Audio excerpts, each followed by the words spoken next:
Baik, Assalamualaikum warahmatullahi wabarakatuh. Selamat siang. Kami dari kelompok 6 akan mempresentasikan hasil penelitian kami dan juga diskusi kami dengan judul Strategi Pengembangan Usaha Tani Jeruk Siam di Desa Kedung Asri, Kecamatan Tegalulimo, Kabupaten Banyuwangi. Kami dari kelompok 6 beranggotakan 3 orang. Dengan anggota yang pertama ada saya, Ragil Firdaus, kemudian ada Bella Oktaviani Cantika Putri, dan juga ada Rizky Bangkit Pamungkas. Bisa dilihat di slide bahwasanya terdapat foto penelitian, foto lokasi di mana kami berfoto di lokasi tempat penelitian kami. Kemudian next. Nah, ini adalah latar belakang dari penelitian kami. Yang pertama, berkaitan dengan subsektor hortikultura merupakan suatu teknik budidaya di mana meliputi budidaya tanaman buah, sayuran, bunga, tanaman hias, tanaman biofarmaka, dan sumber daya alam yang mendukung untuk dimanfaatkan sebagai kebutuhan manusia, menurut Purwanto dan Anas tahun 2021. Kemudian, tanaman jeruk adalah salah satu jenis tanaman hortikultura yang memiliki buah dengan kandungan gizi dan manfaat yang sangat baik bagi tubuh manusia. Seperti yang umum kita ketahui bahwasanya tanaman jeruk mengandung vitamin C yang bisa menjaga kesehatan tubuh manusia dan juga sebagai antioksidan maupun membantu melindungi sel-sel tubuh akibat dari radikal bebas menurut Hani dan Milanda tahun 2016. Kemudian di Indonesia, jenis jeruk di Indonesia banyak sekali tersebar di seluruh Indonesia seperti jeruk lemon, jeruk purut, jeruk nipis, jeruk pepaya, jeruk Pontianak, jeruk Mandarin, jeruk Nile, jeruk limau, jeruk Bali, jeruk siam, dan jeruk manis. Menurut Hashimi dan kawan-kawan pada tahun 2016, jeruk siam merupakan jenis jeruk populer di Indonesia yang memiliki warna kulit hijau, meskipun sudah memasuki proses pemanenan. Jadi, penelitian kami berfokus kepada komoditas jeruk siam atau jeruk keprok. Next. Dan ini adalah data produksi jeruk siam di lokasi penelitian kami, yaitu di Kabupaten Banyuwangi. Menurut Badan Pusat Statistik Kabupaten Banyuwangi pada tahun 2021, Banyuwangi pada tahun 2019, produksi jeruk siamnya mencapai 3.485.260 kintal. Dan pada tahun 2020 mencapai 1.901.491 kintal. Kemudian untuk kecamatan atau kecamatan yang menjadi lokasi penelitian kami, yaitu Tegalulimo, mempunyai produksi sebesar 919.900 kintal, dan pada tahun 2020 mempunyai produksi sebesar 989.700 kintal. Next. Baik, untuk selanjutnya bisa langsung disampaikan oleh rekan saya. Baik, terima kasih. Akan saya lanjutkan di sini terkait perumusan dari latar belakang tadi. Kita mengambil sebuah rumusan masalah dengan 2 poin. Di mana untuk yang pertama adalah apa alasan petani di Desa Kedung Asri, Kecamatan Tegalulimo, Kabupaten Banyuwangi melakukan usaha tani komoditas jeruk siam, dan poin kedua adalah bagaimana strategi pengembangan budidaya usaha tani jeruk siam pada lokasi penelitian. Dan dari rumusan masalah ini kami akan mendapatkan satu tujuan. Yang pertama terkait apa alasan petani melakukan usaha tani komoditas jeruk siam. Dan yang kedua bagaimana strategi pengembangan budidaya usaha tani jeruk siam di lokasi penelitian. Untuk selanjutnya yaitu terkait tindakan pustaka, di mana di sini dari kelompok kami mengambil 3 penelitian terdahulu, di mana untuk yang pertama adalah dari Kurnia Santi pada tahun 2019 dengan judul Analisis Strategi Pengembangan Agrowisata Studi Kasus Kampung Petani Buah Jeruk Siam di Kecamatan Bangorejo, Banyuwangi.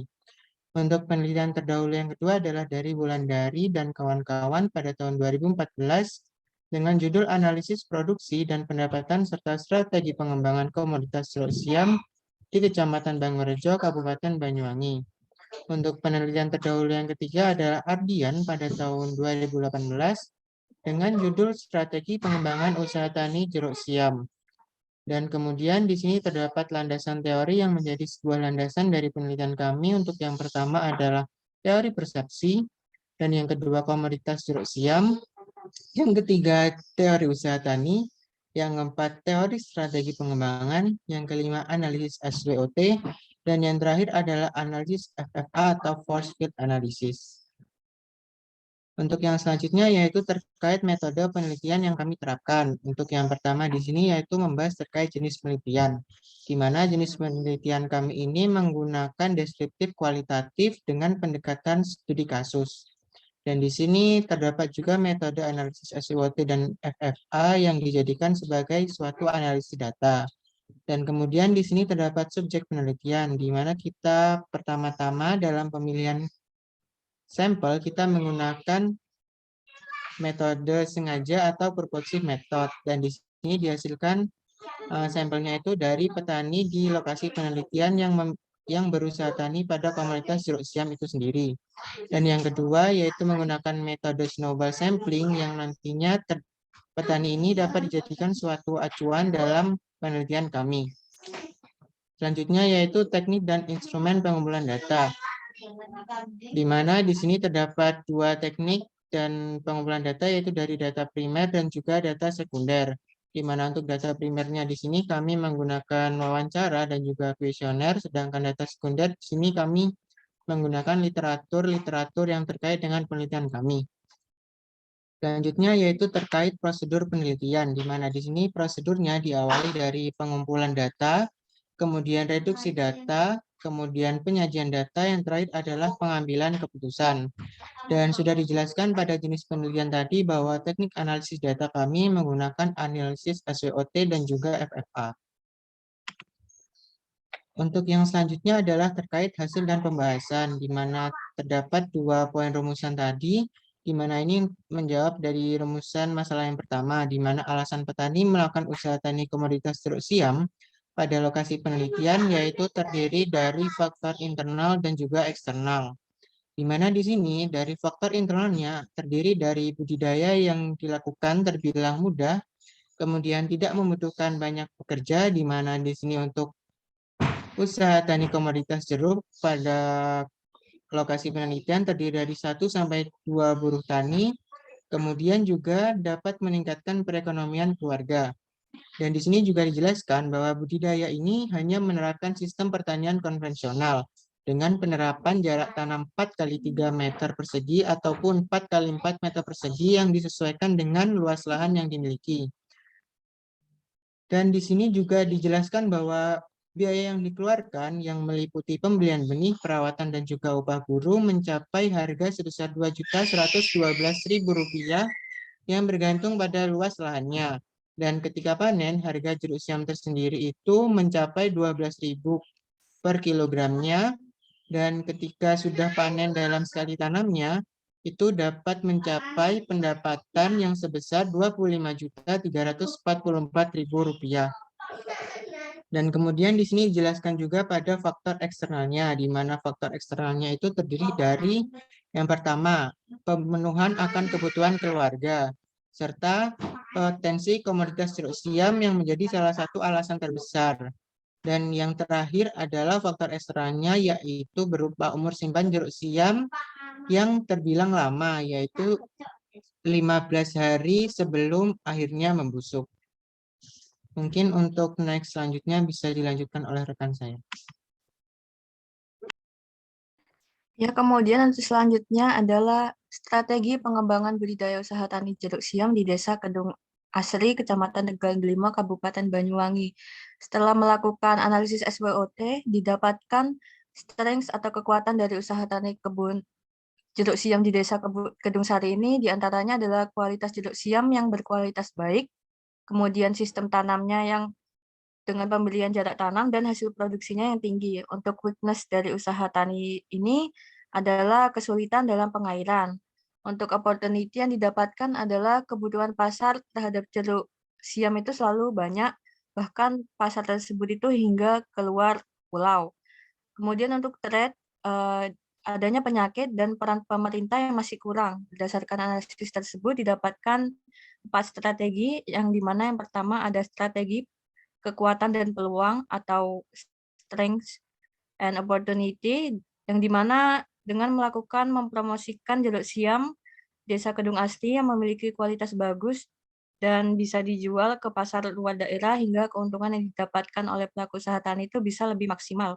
Untuk strategi yang kedua yaitu kelemahan dan ancaman atau weakness and threat, di mana berkaitan dengan menerapkan teknologi budidaya yang sesuai dengan kondisi daerah, yang di mana daerah Kedung Asri ini sulit mendapatkan pengairan dan juga sering mendapatkan ancaman dari penyakit dan perhatian pemerintah yang masih kurang, sehingga teknologi yang bisa diterapkan untuk membantu pengembangan budidaya jeruk siam ini adalah dengan membuat sumur bor sebagai sumber air untuk pengairan lahannya.